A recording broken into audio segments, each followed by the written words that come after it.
According to the Nature and Science of Sleep, 70% of college students reported irregular or insufficient sleep. We interviewed a couple students at West Liberty University to see if they're getting enough sleep, and if not, how it's affecting their grades. Our first interviewee is Hunter Norris. This is his first year at West Liberty, and we were wondering if his transition from schools affected his sleep, or if there were any distractions that could lead to poor academic performance. When, on average, do you go to sleep? I try to get to sleep between 10 to midnight. Okay. Now, have you had any late night distractions? It usually depends on the night. If my roommate is playing video games, then yes, but if not, then no. Now, have any of these distractions had any effect on your academic life? Not really, because I can be a pretty deep sleeper. It doesn't really bother me. I can pretty much sleep through anything. Okay. What could you suggest to students who do not get enough sleep? If it's affecting them adversely, then they need to probably start up a different sleep schedule and actually get some sleep. As you can see here, some people aren't affected as much by late night distractions. Our next interviewee is Sydney Lawrence. Here's what she had to say after some similar questions.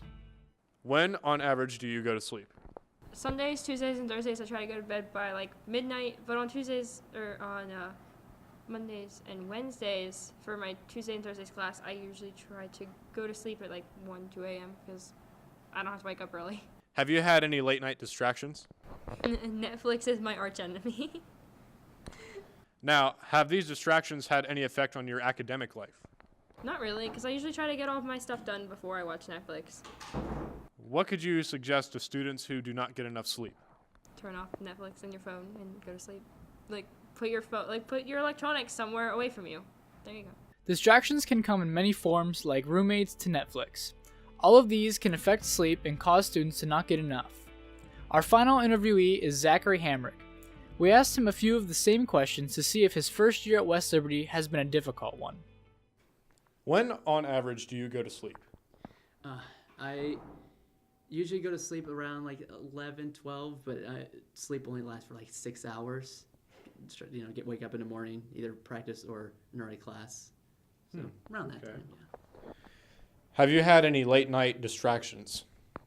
Yeah, sometimes my friends don't really like to hang out in their rooms very much, so they would just hang out at my place or hang out with my other friend. But yeah, sometimes they would be around being little goofballs, but sometimes I got used to sleeping with them around. Now, have these distractions had any effect on your academic life? I would be lying if I said no. It's having them around and being like a good host per se with your own room.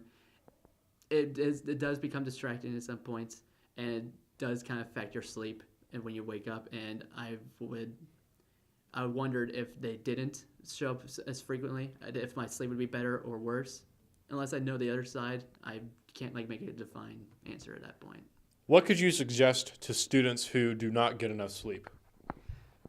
I would suggest if they don't get enough sleep, if they schedule for classes, try to put it a little bit later, like another hour or two. Like say if your first class is in 8 o'clock, at 9 o'clock, just push that back about an hour or so you can get that little extra sleep time. But if you can't, honestly, if you drink water, I know it's not an energy drink, but if you do a constant habit of it, it really gives you energy and prepares you for your day. Even if you're hungry and you just need a little snack, water does amazing wonders. After listening to these students' answers, it's no wonder students don't get enough sleep. It seems like roommates are one of the leading causes to not getting to sleep on time or just not getting good sleep. So try taking some of their advice to better your sleeping pattern. Sleep is arguably one of the most difficult things for a college student to acquire. As we saw in our interviews, most college students don't go to bed until 12 midnight or way early in the morning. Set a sleep schedule and stick to it. You may see an increase in your overall productivity.